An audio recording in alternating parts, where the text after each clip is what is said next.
Hi, hello, namaskara. Welcome back to my YouTube channel. I hope all are doing good. After a long time ನಾನು ಇವತ್ತು ಒಂದು video ಜೊತೆ ಬಂದಿದ್ದೀನಿ. So carrot halwa ಅಂದರೆ ಯಾರಿಗೆ ತಾನೇ ಇಷ್ಟ ಇಲ್ಲ, ಕ್ಯಾರೆಟ್ ಹಲ್ವಾ ಅಂದರೆ ಯಾರಿಗೆ ತಾನೇ ಗೊತ್ತಿಲ್ಲ. ಇದು ಆಲ್ಮೋಸ್ಟ್ ಎಲ್ಲರಿಗೂ ಲೈಕ್ ಆಗುವಂಥ ಡಿಶ್ ಅಂತಲೂ ಹೇಳ್ಬೋದು. ಇವತ್ತು ನಾನು ಸಿಂಪಲ್ ಆ್ಯಂಡ್ ಕ್ವಿಕ್ಕಾಗಿ ಹೇಗೆ ಮಾಡೋದು ಕ್ಯಾರೆಟ್ ಹಲ್ವಾ ಅಂತ ತೋರಿಸ್ಕೊಡ್ತೀನಿ. ಇದು ಹೆಲ್ತಿ ಕೂಡ ತುಂಬಾ ಬೆನಿಫಿಟ್ಟು, ಯೂಶ್ವಲಿ ಎಲ್ಲರಿಗೂ ಗೊತ್ತಿರುತ್ತೆ. ಸೊ ಕ್ಯಾರೆಟ್ ಪ್ರೈಸ್ ಕಡಿಮೆ ಇದ್ದಾಗ ಮನೆಯಲ್ಲೇ ಮಾಡಿಕೊಂಡು ತಿನ್ಬೋದಾದಂತಹ ತುಂಬಾ ಟೇಸ್ಟಿ ಸ್ವೀಟ್ ಅಂತಲೂ ಹೇಳ್ಬೋದು. ಇದನ್ನು ನಾನು ಹೇಗೆ ಮಾಡೋದಂತ ತೋರಿಸ್ತಿದ್ದೀನಿ. ಫಸ್ಟು ನಾನಿಲ್ಲಿ ಒಂದು ತಟ್ಟೆ ಕ್ಯಾರೆಟ್ನ ತುರಿದು ಇಟ್ಕೊಂಡಿದ್ದೀನಿ, ವಾಶ್ ಮಾಡಿ ಸಿಪ್ಪೆ ತೆಗೆದು ಅದನ್ನು ತುರಿದು ಇಟ್ಕೊಂಡಿದ್ದೀನಿ ಕ್ಯಾರೆಟ್ನ. ನೆಕ್ಸ್ಟ್ ಒಂದು ಬಾಣಲಿ ಬಿಸಿ ಮಾಡಿಕೊಂಡು ಅದಕ್ಕೆ ಸ್ವಲ್ಪ ತುಪ್ಪ ಹಾಕ್ಕೋಬೇಕು. ತುಪ್ಪ ಹಾಕ್ಕೊಂಡು ಇದರಲ್ಲಿ ನಿಮ್ಗೇನು ಡ್ರೈ ಫ್ರೂಟ್ಸ್ ಎಲ್ಲನೂ ಆ್ಯಡ್ ಮಾಡ್ಕೋಬೋದು. ನಾನಿಲ್ಲಿ ಬರೀ ದ್ರಾಕ್ಷಿ ಅಷ್ಟೇ ಆ್ಯಡ್ ಮಾಡ್ಕೊಂಡಿದ್ದೀನಿ. ಸೊ ನಾನಿಲ್ಲಿ ಒಂದು ಸ್ಮಾಲ್ ಕ್ಲಿಪ್ಪಿಂಗ್ ಹೇಗೆ ಬಂದಿದೆ ಅದು ಕ್ಯಾರೆಟ್ ಹಲ್ವಾ ಅಂತ ಒಂದು ಕ್ಲಿಪ್ಪಿಂಗ್ ಆ್ಯಡ್ ಮಾಡಿದ್ದೀನಿ ಬಿಫೋರು. ಸೊ ಇವಾಗ ಅದು ಎಣ್ಣೆ ಕಾಯ್ದ ನಂತರ ಅದಕ್ಕೆ ನಾವು ತುಪ್ಪ ಇಲ್ಲ ಸ್ಕಿಪ್ ಮಾಡೋರು, ತುಪ್ಪ ಇಷ್ಟಪಡದೇ ಇರೋರು ಎಣ್ಣೆನೂ ಕೂಡ ಹಾಕ್ಕೋಬೋದು. ಹಾಕ್ಕೊಂಡು ಇವಾಗ ಅದು ಎಣ್ಣೆ ಕಾದ ನಂತರ ಅದಕ್ಕೆ ದ್ರಾಕ್ಷಿ ಹಾಕಬೇಕು, ಒಣ ದ್ರಾಕ್ಷಿ. ನೋಡಿ ಹೇಗೆ ಬಂದಿದೆ ಅಂತ ಗೊತ್ತಾಗ್ತಿದೆ ನಿಮಗೆ. ಇವಾಗ ಇದು ಕಾದ ನಂತರ ನಾನಿಲ್ಲಿ ಫಸ್ಟು ನೋಡಿ ತುಪ್ಪ GRB ತುಪ್ಪನ ಯೂಸ್ ಮಾಡ್ತಿದ್ದೀನಿ.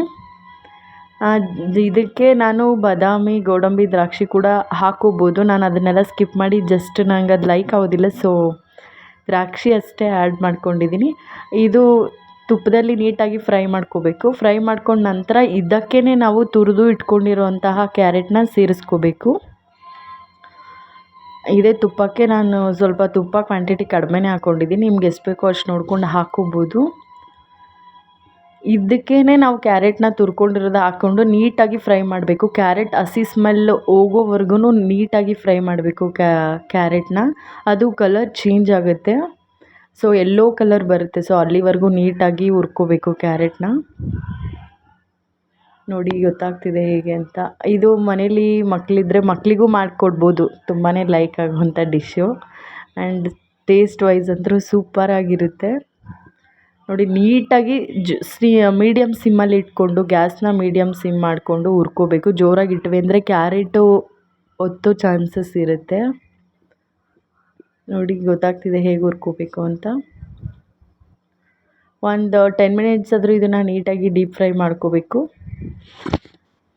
ನಂತರ ಇದಕ್ಕೆ ನಾವು ಕ್ಯಾರೆಟು ಮುಳುಗುವಷ್ಟು ಹಾಲನ್ನು ಸೇರಿಸ್ಕೋಬೇಕು. ಬಿಸಿ ಮಾಡ್ಕೊಂಡಿರೋ ಹಾಲು ನಡೆಯುತ್ತೆ, ಇಲ್ಲ ಹಸಿ ಹಾಲಿದ್ರೂ ನಡೆಯುತ್ತೆ. ಕ್ಯಾರೆಟ್ ನಾವು ಏನು ಹಾಕಿರ್ತೀವಲ್ಲ ತುರಿದಿರೋದು, ಅದು ಫುಲ್ಲು ಮುಳುಗುವಷ್ಟು ನಾವು ಇದಕ್ಕೆ ಹಾಲು ಸೇರಿಸ್ಕೋಬೇಕು. ಹಾಲು ಸ್ವಲ್ಪ ಗಟ್ಟಿ ಇದ್ದರೆ ತುಂಬಾ ಚೆನ್ನಾಗಿರುತ್ತೆ, ನೀರು ಹಾಲಿದ್ರೆ ಅಷ್ಟು ಸರಿ ಅನಿಸೋದಿಲ್ಲ. ಸೊ ಹಾಲು ಗಟ್ಟಿ ಇದ್ದಷ್ಟು ಕ್ಯಾರೆಟ್ ಹಲ್ವಾ ತುಂಬ ಚೆನ್ನಾಗಿ ಬರುತ್ತೆ. ಸೊ ನೋಡಿ ನಾನಿಲ್ಲಿ ಕ್ಯಾರೆಟು ಮುಳುಗುವಷ್ಟು ಹಾಲನ್ನು ಸೇರಿಸ್ಕೊಂಡಿದ್ದೀನಿ. ನಂತರ ಒಂದು 5 ಮಿನಿಟ್ಸ್ ಇದನ್ನು ಫ್ರೈ ಮಾಡಿ ಇದಕ್ಕೆ ಪ್ಲೇಟ್ ಮುಚ್ಚಿ ಒಂದು 10 ಮಿನಿಟ್ಸ್ ಬಿಡಬೇಕು. ಆವಾಗ ನೀಟಾಗಿ ಹಾಲಲ್ಲಿ ಕ್ಯಾರೆಟು ಕುದಿಯುತ್ತೆ, ಹಾಗೆ ಆ ಕ್ಯಾರೆಟಲ್ಲಿರೋ ಹಸಿ ವಾಸನೆ ಕೂಡ ಹೋಗುತ್ತೆ.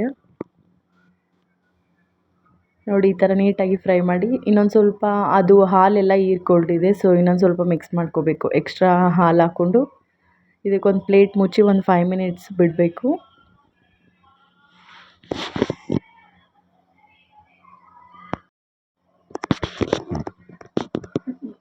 ಇದು ಪ್ಲೇಟ್ ಮುಚ್ಚಿ ಒಂದು 5 ಮಿನಿಟ್ಸ್ ಆದ ನಂತರ ನೋಡಿ ನೀಟಾಗಿ ಹಾಲಲ್ಲಿ ಕ್ಯಾರೆಟ್ ಕುದ್ದಿದೆ. ಸೊ ಹಾಲೆಲ್ಲ ಇದರಲ್ಲಿ ನೀಟಾಗಿ ಡ್ರೈ ಆಗಿದೆ. ಇವಾಗ ನಾವು ಇದಕ್ಕೆ ಸ್ವಲ್ಪ ಏಲಕ್ಕಿ ಪುಡಿನ ಸೇರಿಸ್ಕೊಳ್ಳೋಣ. ಏಲಕ್ಕಿ ಪುಡಿ ಹಾಕ್ಕೊಂಡ ನಂತರ ನಮಗೆ ಎಷ್ಟು ಬೇಕಷ್ಟು ಸ್ವೀಟ್ ನೋಡಿಕೊಂಡು ಶುಗರ್ನ ಮಿಕ್ಸ್ ಮಾಡ್ಕೋಬೇಕು. ಸ್ವೀಟ್ನೇ ನಿಮಗೆ ಎಷ್ಟು ಇಷ್ಟ ಆಗುತ್ತೋ ಅಷ್ಟು ಸೇರಿಸ್ಕೋಬೇಕು. ನಾನಿಲ್ಲಿ 4ರಿಂದ 5 ಸ್ಪೂನ್ ಶುಗರ್ ಆ್ಯಡ್ ಮಾಡ್ಕೋತಾ ಇದ್ದೀನಿ. ಸೊ ನಾವು ಇದರಲ್ಲಿ ಮೇಯ್ನ್ ಕ್ಯಾರೆಟ್ ಕುದ್ದ ನಂತರನೇ ಸಕ್ಕರೆ ಹಾಕ್ಕೋಬೇಕು. ಸೊ ಆವಾಗ ಅದು ನೀಟಾಗಿ ಪಾಕ ಥರ ಬಿಡುತ್ತೆ, ಮತ್ತು ಸಾಫ್ಟಾಗಿ ಒಳ್ಳೆ ಫೈನಾಗಿ ಕೂಡ ಕ್ಯಾರೆಟ್ ನೀಟಾಗಿ ಸಾಫ್ಟ್ ರೀತಿಲಿ ಬರುತ್ತೆ. ಸೊ ನೋಡಿ ನಾವು ಸಕ್ಕರೆ ಹಾಕಿದ ತಕ್ಷಣ ನೀಟಾಗಿ ಒಂದು ಸ್ವಲ್ಪ ಫ್ರೈ ಮಾಡಬೇಕು. ಫ್ರೈ ಮಾಡಿಕೊಂಡು ಮತ್ತೆ ಪ್ಲೇಟ್ ಮುಚ್ಚಿ ಒಂದು 10 ಮಿನಿಟ್ಸ್ ಬಿಟ್ಟರೆ ಫೈನಲಾಗಿ ಕ್ಯಾರೆಟ್ ಹಲ್ವಾ ರೆಡಿ ಆಗುತ್ತೆ. ಸೊ ವಿಡಿಯೋ ಜಾಸ್ತಿ ಲೆಂತಿ ಮಾಡೋದು ಬೇಡ, ಸೊ ಕ್ವಿಕ್ಕಾಗಿ ತೋರಿಸ್ತೀನಿ ನೋಡಿ. ಇವಾಗ ನಂತರ ಇದಕ್ಕೆ ಮತ್ತೆ ಪ್ಲೇಟ್ ಮುಚ್ಚಬೇಕು.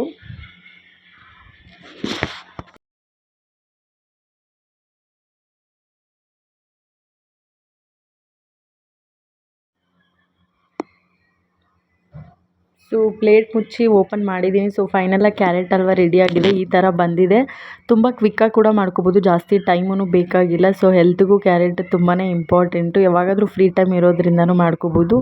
ಮತ್ತು ಹಬ್ಬ ಹರಿದಿನಗಳಲ್ಲಿ ಇಮಿಡಿಯೇಟಾಗಿ ಸ್ವೀಟ್ ಬೇಕಂದ್ರೂ ಈ ರೆಸಿಪಿ ಒಂದ್ಸಲ ಟ್ರೈ ಮಾಡ್ಬೋದು. ಈ ವಿಡಿಯೋ ನಿಮ್ಗೆ ಇಷ್ಟ ಆಗಿದೆ ಅಂತ ತಿಳ್ಕೊತೀನಿ. ಯಾರಿಗೆಲ್ಲ ವಿಡಿಯೋ ಇಷ್ಟ ಆಗಿದ್ರೆ ಲೈಕ್ ಮಾಡೋದನ್ನು ಮರಿಬೇಡಿ. ಮತ್ತೆ ಸಿಗ್ತೀನಿ ಹೊಸ ವಿಡಿಯೋ ಜೊತೆ. ಅಂಟಿಲ್ ದನ್ ಟೇಕ್ ಕೇರ್, ಬಾಯ್.